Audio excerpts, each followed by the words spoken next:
우리 인간들에게 품성이 여러 가지 품성이 있어요. 그 중에 겸손이라고 하는 품성이 있습니다. 이 겸손이라고 하는 품성은 인간을 가장 품위 있게 만드는 그러한 품성 중에 하나예요. 겸손하다라는 거 하는 것은 우리의 삶에서 특히 이제 신앙인들이 겸손하다라고 하는 것은 우리 인간들이 우리 신앙인들이 하나님의 음성을 들을 준비가 되어 있다라고 하는 뜻이에요. 그런 말과 같고 또한 이거는 믿는 사람이나 안 믿는 사람도 겸손이라고 하는 품성을 가지면 어떤 일이 있냐면은 누군가의 조언을 들을 수 있는 준비가 되어 있고 그리고 모든 일을 내 독선적으로 하지 않을 준비가 되어 있다라는 거예요. 인간의 가장 고귀한 가치가 뭐냐? 다른 사람에게 얻는 그 믿음이죠. 즉 신뢰죠. 인정받을 수 있는 성품을 가져야 되는 거예요. 그 성품 중에 하나가 겸손이라고 하는 거예요. 그러니까 우리 성품에 가지려면 그 기초가 뭐가 있느냐면 성품이라고 하는 품성을 갖기 위한 그 기초가 바로 신뢰예요. 하나님을 신뢰하는 자가 나를 신뢰할 수 있어요. 하나님을 믿는 믿음에서 다른 사람에 대한 기대를 가질 수가 있는 거예요. 그러니까 하나님께 대한 신뢰가 없고 하나님을 믿는 믿음이 없으면은 내가 나를 신뢰하지 못하고 내가 다른 사람을 믿지를 못하는 거예요. 의심하게 되는 거예요. 그래서 하나님을 믿는 사람들, 하나님을 믿으면서 신앙생활하는 사람들의 가장 기초적이고 필연적인 성품이 뭐냐? 바로 겸손이라고 하는 단어예요. 그러기에 우리는 이 겸손을 갖기 위해서 오늘 본문의 제목과 같이 늘 하나님 앞에서라고 하는 그런 모습이 있어야 돼요. 이거를 다른 말로 얘기하면 코람데오라고 얘기합니다. 코람데오. 네. 하나님 앞에서 따라해 봅시다. 하나님 앞에서 코람데오. 네. 역시 혹시 여러분은 잘못 알아듣거나 모르는 것이 있는데도 불구하고 그것을 아는 척하다가 곤욕을 치르신 적이 있습니까? 내가 모르는 거예요. 이 일도 내가 모르고 이 생각도 모르고 저런 사건도 내가 몰라. 그런데 그 모르는 것에 대해서 막 아는 척하다가 곤란한 지경을 당하신 적이 없나 이거예요. 내가 그것을 모르면 모른다고 얘기를 해야 되고 그 사건이 일어났는데 그 사건에 대해서 내가 모르는데 막 아는 척을 하는 거예요. 그래서 뉴스에 짤이라고 하는 것들이 많아요. 내가 그 사건을 겪지 않았고 그 사건에 대해서 자세히 모르는데 추측을 하는 거예요. 이랬을 것이다 라는 내 추측을 자기가 입 밖에 내서 얘기할 때는 이랬어 라고 얘기하는 단정적인 이야기로 하는 거예요. 그러니까 남을 오해하는 것도 바로 여기서 나오는 거예요. 이런 것들, 내가 모르는 것을 인정하지 않는 것, 이 성품을 뭐라고 그러냐면 교만이라고 해요. 인생에서 삶의 방법을 찾다 보면은 여러 가지 환경의 벽을 만나게 되잖아요. 우리 주변에 무엇이 있느냐에 따라서 달라져요. 맹모 삼천지교가 있잖아요. 맹모 삼천지교. 장의사 앞에 살았더니 맨날 아이가 곡하고 있다가 학교 있는 데로 이사 갔더니 공부 잘하잖아요. 그래서 왜 우리 이 서울에 있는 엄마들이 왜 파락군 그러시지 않았어요? 공부하는 분위기를 만들어 주려고 하는 거예요.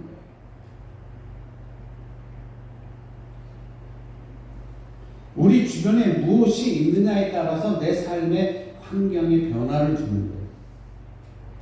반면에 왜? 라고 하는 물음이 있잖아요. 왜? 이 왜라는 물음은 뭐냐면은 존재에 대한 의미를 묻는 거예요. 즉 내 속에서 솟아나는 그 무엇, 내 삶을 존재하게 하는 근원에서 출발하는 거예요. 왜라고 하는 거. 그러니까 중요한 사실은 내 존재를 바라보는 출발점이 절망에서 시작한다는 것이에요. 어떤 것에도 의존할 수가 없고, 그리고 해결할 능력이 없어요. 그래서 나는 왜라고 하는 단어를 붙여요. 왜 나는 이렇게 모를까? 왜 나는 이것을 못할까? 왜 나는 이렇게 가지지 못했을까? 라고 하는 질문에 시작되는 거예요. 그런데 중요한 사실, 내가 내 존재를 바라보는 가장 중요한 시점이 어디냐면 하나님을 바라보는 거예요. 할렐루야. 내가 무엇을 바라보느냐 이게 중요한 게 아니라 내가 하나님을 바라보는 거예요. 하나님을 바라보는 거예요. 왜? 우리는 이 세상에서 우리가 할 수 있는 일이 아무것도 없어요. 내가 할 수 있는 일은 한정되어 있어요. 그 한정되어 있는 걸 넘어가면은 할 수가 없어요. 그래서 이 천지만물을 창조하신 하나님을 의지해야 되는 거예요. 그래서 하나님만 바라봐야 돼요. 그렇게 하나님만을 의지하고 하나님만을 바라봤더니 거기에 나오는 결과물이 있는데 그 결과물을 우리는 보통 뭐라고 얘기하냐면 은혜라고 얘기합니다. 은혜. 그러니까 내가 철저히 낮아져서 겸손이라는 성품을 갖고 그 어떤 것도 가질 수 없는 곳에서 하나님을 바라보고 하나님을 의지했더니 나에게 주어지는 상이 있는데 그 상이 뭐냐? 은혜라고 하는 상이에요. 그래서 성경을 보면서 깨닫는 진리가 또 있어요. 그것은 하나님은 사람을 쓰실 때 완전하게 갖춰진 사람을 쓰시는 게 아니라 쓰시면서 다듬어 가신다는 사실을 알아야 돼요. 사실 우리 성품이라는 것은 완성품으로 우리에게 주어지는 것이 아니에요. 만들어지는 거예요. 성품 훈련이 되어 있지 않는 사람에게 일을 맡기는 것은 마치 칼을 사용할 줄 모르는 주방장에게 칼을 맡기는 거나 마찬가지예요. 그래서 오늘 본문 2절에 가만히 보니까 하나님의 귀한 뜻이 담겨져 있어요. 2절. 내 하나님 여호와께서 2절입니다. 이 40년 동안에 내게 광야길을 걷게 하신 것을 기억하라. 이는 너를 낮추시며 너를 시험하사 내 마음이 어떠한지 그 명령을 지키는지 지키지 않는지 알게 하셨느니라 라고 얘기했어요. 그렇구나. 하나님께서 이스라엘 백성을 40년 동안 걷게 하신 이유가 있었구나. 하나님이 직접 말씀하신 게 신명기에서 오늘 2절 8장 2절 말씀에서 그 말씀을 하십니다. 우리를 낮추시고, 그러니까 이스라엘 백성들을 낮추고, 그리고 이스라엘 백성들의 마음을 보기를 원하셨구나. 다시 따져서 내가 지금 이렇게 힘들고 어려운 이 광야 생활에 내가 뭐든지 일을 하지 않으려고 할 때 하나님은 나의 뭘 보시냐면 내가 겸손한지 아닌지를 보는 거고 하나님을 신뢰하는지 아닌지를 보는 거예요. 하나님께서는요 인간이라는 모습을 너무 정확하게 명확하게 보고 계셨다는 거예요. 자신이 무엇가 할 수 있다고 생각할 때 바로 교만이 시작되는 거예요. 철저하게 자기중심적인 적이 되어버리면서 하나님을 의지하지 않는 본성이 우리에게 있다는 거예요. 인간에게. 내가 할 수 있으면 뭐하라고. 예전에 제가 우리 아들 아주 어렸을 때에 이 얘기했죠. 이 아이를 데리고 내가 온양에 있을 때니까 꽤 어렸을 때 초등학교 들어가기 전에 그 앞에 사택 앞에 마트가 있었어요. 마트를 갔어요. 그럼 맨날 마트 갈 때마다 아빠가 바구니를 드니까 그날은 자기도 들고 싶었던 거예요. 그래서 자기가 들고 가더라고요. 그래서 내가 야 그거 괜찮아 그거 줘 아빠 줘. 응? 아빠가 들게 그랬대. 아니야 내가 들게. 너 이따 무거우면 어떡할 거야. 무거우면 아빠가 들어줄 거 아니야. 이런 얘기를 하더라고요. 그거는 아들이 자기보다 힘이 더 센 아빠를 의지하고 믿고 있다라는 증거예요. 우리 성인들, 지금 여기 앉아 계신 분들 80이 다 넘으셨잖아요. 그런데도 우리는 하나님 앞에서 아직 아기예요. 내가 할 수 없을 때는 하나님께 의지할 수 있는 성품을 가져야 돼요. 그 성품의 기초가 뭔지 아세요? 바로 겸손이라는 거예요. 나를 내려놓고 하나님은 할 수 없습니다. 하나님께 맡기는 거죠. 하나님께 맡기는 거. 이게 신뢰예요. 이 모습이 있어야 되는 거예요. 하나님은요, 하나님의 백성을 만들어가는데 가장 중요한 요소가 있다면 바로 이 겸손을 뜻하셨어요. 40년 동안 철저하게 이스라엘 백성으로 하여금 낮추는 작업을 하신 거예요. 광야 가운데 하나님의 도움 없이는 어떤 것도 기대할 수 없는 존재가 우리라. 바로 우리구나. 이걸 알게 하시려고 계속 낮추는 작업을 하셨어요. 인간의 연약함을 철저하게 느끼게 해준 거예요. 이 겸손함은 인간들로 하여금 하나님을 신뢰하게 되는 계기가 되는 거예요. 내가 할 수 없으니까, 내가 할 수 없으니까 하나님을 신뢰하는 거예요. 꼬마가 더 이상 바구니를 들을 수 없으니까 아빠에게 바구니를 건네는 것과 마찬가지.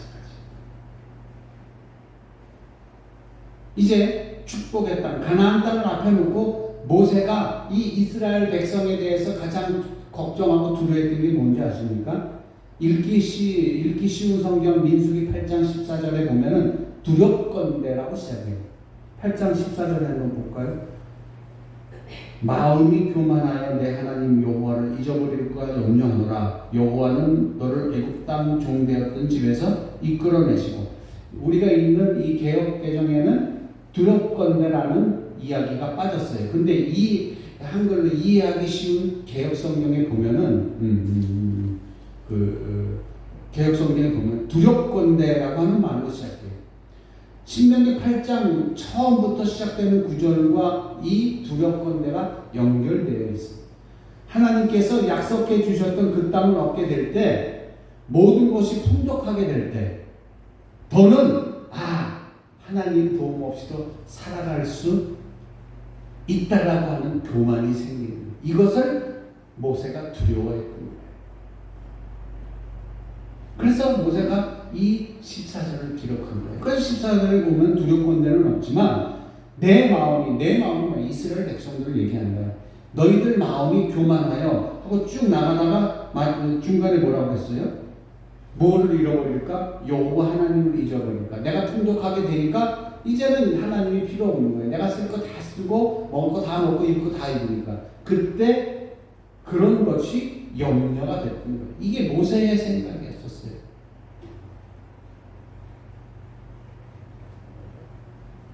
여호와를 잃어버릴까라고 기록하고 있어요. 반대로 말하면 겸손할 때는 여호와를 기억하지만 교만해지면 여호와를 기억하지 않는 교만이 생긴다는 거예요. 혹시 우리가 그런 상황을 겪고 있는지도 몰라요. 광야. 우리가 본문 가운데 가장 주목해야 해서 봐야 되는 것이 있어요. 그것이 뭐냐면은 하나님께서 이스라엘 백성들을 훈련한 장소를 가만히 봐야 돼요. 그 훈련의 장소가 어디예요? 광야라고 하는 곳이에요. 신명기 8장 오늘 본문 2절에 보면 내 하나님 여호와께서 이 40년 동안에 내게 광야길을 걷게 하신 것, 이런 광야라고 하는 단어가 나왔어요. 하나님께서 광야에서 우리의 마음을 시험하셨던 거예요. 근데 광야가 어떤 곳이에요? 광야가 15절에 보면 8장 15절에 보면 너를 인도하여 그 광대하고 위험한 광야 곧 불뱀과 전갈이 있고 물이 없는 건조한 땅을 지나게 하셨으며 또 너를 위하여 단단한 반석에서 물을 내셨으며 15절에 뭐라고 되어 있느냐면은 광대하고 위험한 광야 곧 불뱀과 전갈이 있고 물이 없는 건조한 땅이라고 했어요. 건조한 땅. 광대하고 위험한 곳. 광대하다라는 건 뭐예요? 옆에 막는 거, 막아주는 게 없어요. 다 뚫려요. 사방이 다 뚫려 있는 것을 얘기하죠. 사방이 환하게 보이는. 위험에 닥쳐올 때 어디에도 도움의 손길을 내밀 수 없는 곳이 바로 광야예요. 그래서 하나님만 그 광야에서 하나님만 의지할 수 있도록 훈련을 시키는 거예요. 그래서 하나님은 그곳에서 이스라엘 백성들이 순종하고 하나님만을 의지하지 않을 수밖에 없는 의지할 수밖에 없는 그런 상황을 만들어 가신 거예요. 그들이 모두 포기한 곳에서 15절 뒤에 보면은 너를 위하여 단단한 반석에서 물을 내셨다. 사막이 물 없으면 다니지 못하는 곳이잖아요. 광야도 마찬가지잖아요. 물을 나게 하셨다는 거예요. 어디에도 도움의 손길을 뻗칠 수 없고 물이 다 떨어져서 물 먹고 싶어. 그때 단단한 바위에서 물을 나게 했었어요. 그래서 거기서 겸손을 배우게 하시는 거예요. 여러분은 연세가 80이 다 넘으셨는데 이 정도 되면 나에게 광야의 길은 다 지나가겠지. 이렇게 생각하고 계신다면 여러분들은 겸손이 나한테 있는지 한번 생각해 보시기 바랍니다. 그리고 내가 그 광야의 시간을 아직까지 지나고 있다면, 아직까지 괴롭고 힘든 일이 있다면, 그 길을 지나고 있다면 나에게 겸손을 배우게 하시는구나. 이걸 깨달으셔야 돼요. 이어령 박사님 아시죠? 이어령 박사님이 세례받고 교회 다니게 됐잖아요. 이분은 철저하게 교회를 안 믿는 사람이었어요. 교회 근처에 가보지도 않은 사람. 문화체육부 문화관광체육부 장관이니까 아무튼 장관을 지낸 사람이에요. 엘리트죠. 서울대 교수도 하셨거든요. 그분이 하나님을 믿게 된 동기가 딸이 변호사인데 그 딸 변호사에게 암이 왔어요. 그리고 그 딸 변호사의 자녀가 자폐증이 왔어요. 그래서 어쩔 수 없이 매달리게 된 것이 예배당이었어요. 하나님이었어요. 주님이었어요. 그래서 조금씩 기대하는 가운데 딸의 병이 치유가 됐고, 그리고 자폐증 손주가 낳는 거예요. 거기서부터 마음이 확 돌아져서 그때 세례받고 교회에 열심히 출석하시는 분이 되었다라는 거예요. 어디 가서 무릎 꿇어본 적이 없는 도도하고 당당한 분이 이어령 교수님이었어요. 근데 그가 유일하게 무릎 꿇은 곳이 하나님 앞에서 무릎을 꿇었다는 거예요. 왜 그렇게 학식도 풍부하시고 교수하고 장관까지 하던 분이 왜 무릎을 꿇으셨습니까? 광야길을 지나고 있을 때, 어쩔 수 없을 때, 내가 할 수 있는 게 아무것도 없을 때, 그때 하나님을 바라보게 된 거예요. 말로만 듣던 하나님을 바라보게 됐고, 귀로만 듣던 하나님께 기도하면 이루어진다라는 그 이야기가 귀에서 맴돌아서 하나님 앞에 무릎을 꿇었던 거예요. 그런 겸손이 있었어요. 학식이 높고 도도했던 그분이 그런 겸손을 가지고 하나님 앞에 무릎을 꿇었다라는 거예요. 이 겸손을 가지면요, 항상 유익이 우리에게 따라와요. 오늘 본문 보세요.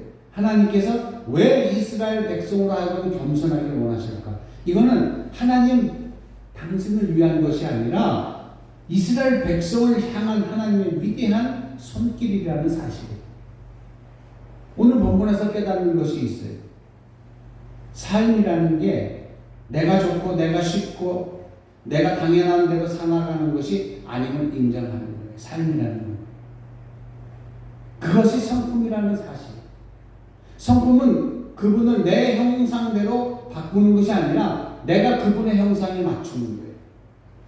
겸손이라고 하는 것은 하나님을 나한테 맞추는 것이 아니라 내가 하나님께 맞춰간다는 거예요.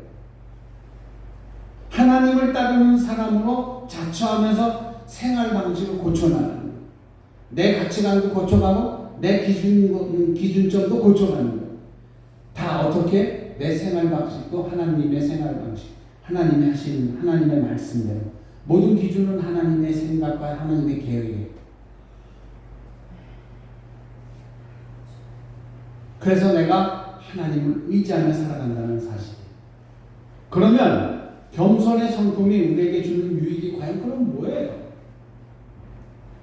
8장 16절에 내 조상들도 알지 못하던 만나를 광야에서 내게 먹이셨나니 이는 다 너를 낮추시니 너를 시험하사 마침내 내게 복을 주려 하심이었느니라. 할렐루야.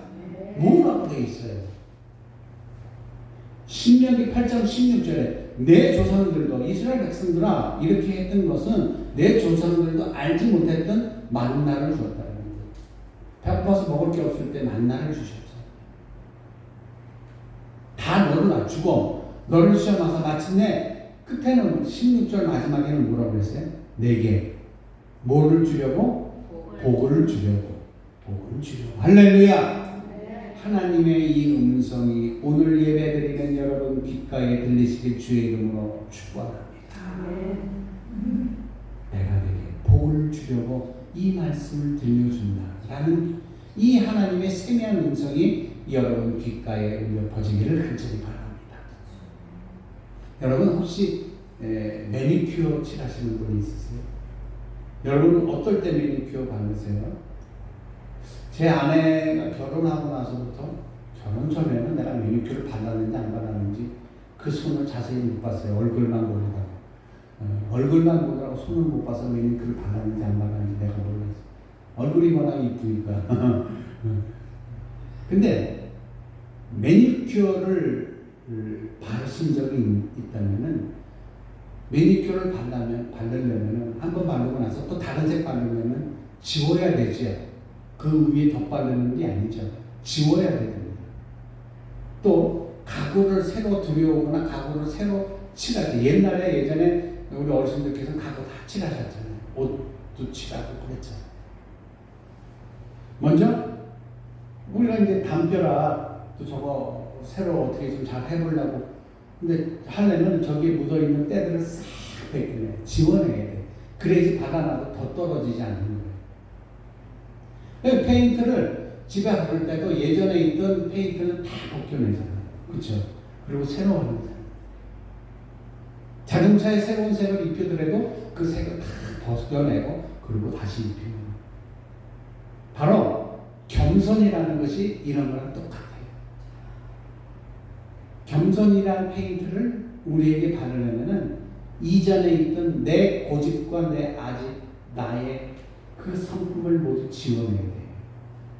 할렐루야. 그러고 나서 새로운 성품인 겸손을 나에게 발라야 됩니다. 마찬가지. 겸손이라고 하는 단어는 우리의 죄를 다 벗겨내고 은혜를 덧입히는 거예요. 그 사실을 알아요. 그래서 성경은 우리에게 약속을 하나 하셨어요. 그 약속이 뭐냐면 베드로전서 5장 6절에 그러므로 하나님의 능하신 손 아래서 겸손하라. 때가 되면 너희를 높이시리라. 이 하나님의 약속이에요. 하나님은 영광 받으시기 합당한 분이시죠. 그것은 하나님의 속성이에요. 하나님이 가장 싫어하는 것은 우리가 하나님의 영광을 가로채는 거예요. 큰 데가 있어. 하나님은 우리가 높아지는 것이 우리의 힘으로가 아니라 하나님의 힘으로 된다는 것을 알게 하십니다. 내가 이렇게 잘 돼서 어느 자리까지 올라왔어요. 여러분 연말 되면 대종상이라든지 아니면 그 연말 대상할 때 가끔은 요즘 많이 늘었더라고요. 그런 고백하는 사람들이 대상을 받은 그 대상 수상자가 하는 이야기가 있어요. 먼저 이 상을 받게 하신 하나님께 영광을 돌립니다. 이 얘기 들어보셨죠? 그죠? 이런 얘기를 많이 해요. 하나님은 이 모습을 원하시는 거예요. 어떤 수상자가 제가 열심히 노력해서 대본도 열심히 외우고 연기 연습도 열심히 해서 이 상이 저한테 주어진 것 같습니다.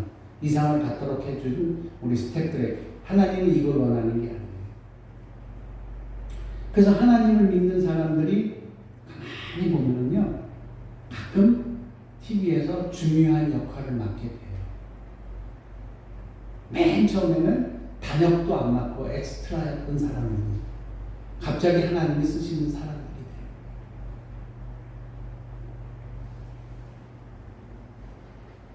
돼요. 여러분, 예전에 우리 사회를 뒤흔들었던 것이 있어요. 학력 위주라고 하는.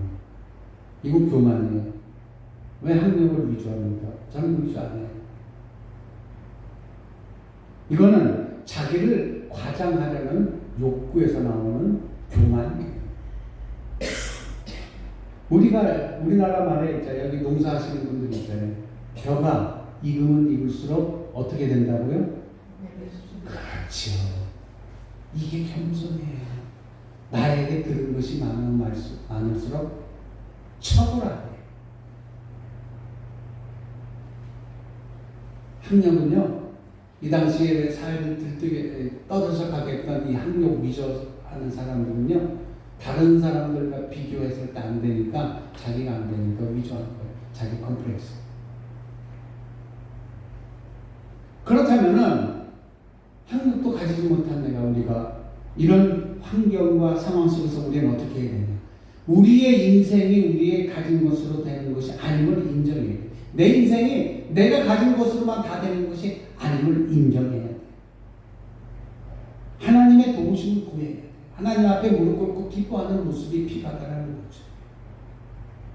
그래서 하나님은 겸손한 자에게 지혜를 주시는 거예요. 이 지혜가 제 생각이 아니라 성경에 나온 말씀을 한번 읽어드리겠습니다. 잠언 11장 2절입니다. 교만이 오면 욕도 오거니와 겸손한 자에게는 지혜가 있느니라. 할렐루야. 따라해 봅시다. 교만이 오면 욕도 오거니와 겸손한 자에게는 지혜가 있느니라. 기가 막힌 말씀이에요. 기가 막힌 말씀이에요. 교만은 뭐냐면 내가 살아있는 사람이에요. 자아가 살아있는 사람. 자아가 살아있는 사람. 하나님, 교만은요, 하나님 앞에 서보지도 못하게 하고 하나님을 바라보지도 못하게 해요. 그런 사람이 그런 죄인이 잘난 척을 하면서 하나님을 외면하는 게 교만이에요. 교만한 사람들은 배우려고 하지 않아요. 그거 나 알아. 여러분, 자존심이 굉장히 위험한 일이에요. 어떤 경제신문에 나온 자동차 판매 세일즈왕이 이야기해요. 나는 출근할 때 신발끈을 멜 때 자존심을 두고 간다. 그런 얘기를 하더라고요. 구두끈을 멜 때. 여러분, 이 서비스업에 종사하는 사람들은 자존심을 버려야 돼요. 남을 상대하는 일에 대해서 그런 직업을 가진 사람들은 자존심을 버려야 돼요. 왜냐하면 그런 사람들을 만날 때마다 자존심 상하는 일들이 한두 개가 아니에요. 갑질 이런 얘기가 나오잖아요.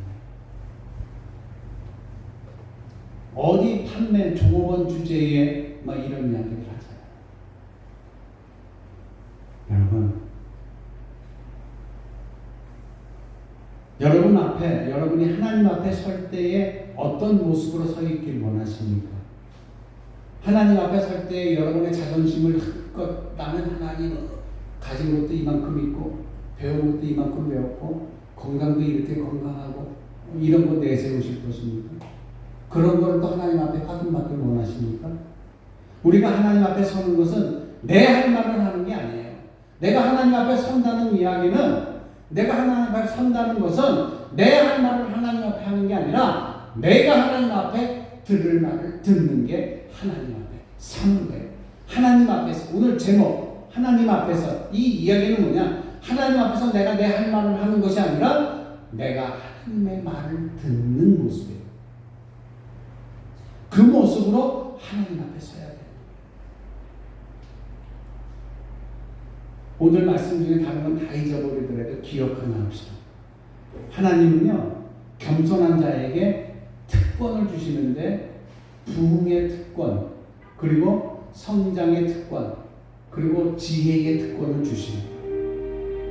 역대하 7장 14절 말씀.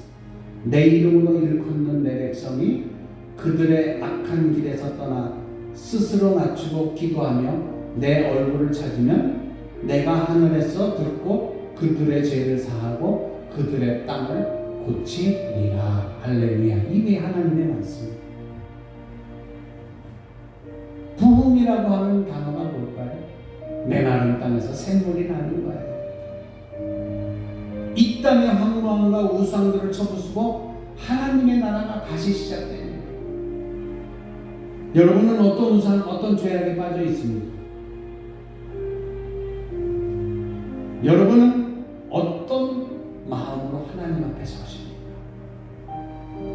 하나님께서 스스로 겸비하고 기도하며 하나님의 얼굴을 향하는 사람, 하나님 앞에 서 있는 자들의 땅을 고친다고 말씀하셨어요. 하나님은요, 우리가 가진 겸손이라고 하는 그릇 위에 소중한 축복을 부어주시는 분이에요. 할렐루야. 이걸 알아야 돼요. 겸손한 자만이 하나님을 인정할 수가 있어요. 하나님께서 맡겨주신 것을 관리할 수 있는 사람이 겸손한 사람. 왜? 우리는 하나님께로부터 왔거든요. 나의 모든 것이 하나님께로부터 왔기 때문에. 그래서 하나님은 겸손한 자의 삶을 회복시켜 주십니다. 겸손한 교회에게 부흥이라는 것을 주십니다. 그리고 그러므로 결론은 뭐냐? 무릎 꿇는 자에게 복이 있다는 거예요. 누구에게 무릎 꿇어요? 하나님. 이 겸손이라는 성품을 가진 자의 특권이 무엇인지 여러분 아십니까? 바로 지혜로운 자가 되기를 원한다면요, 겸손하게 하나님의 무릎을 꿇어야 되잖아요. 겸손은 우리가 붙잡고 있던 모든 것을 내가 주인이었던 삶을 모든 것을 하나님 앞에 내려놓는 거예요. 나보다 더 위대한 분 앞에 나의 모든 건 전적으로 맡기는 거예요. 그분의 인도함을 믿고 신뢰하기 때문이죠.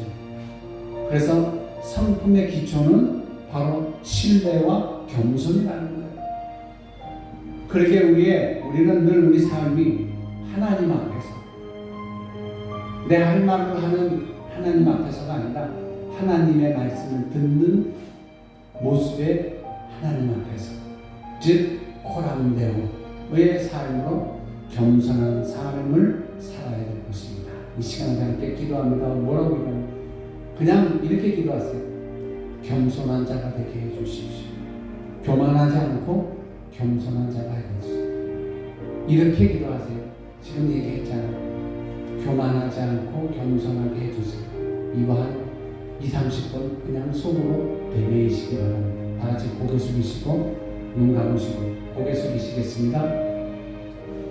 눈 감으시고 교만하지 않고 겸손하게 해주세요 라고만 기도하는 시간을 갖도록 하겠습니다. 기도하시겠습니다. 하나님 교만하지 않고 겸손하게 해주세요. 교만하지 않고 겸손하게 해주세요. 교만하지 않고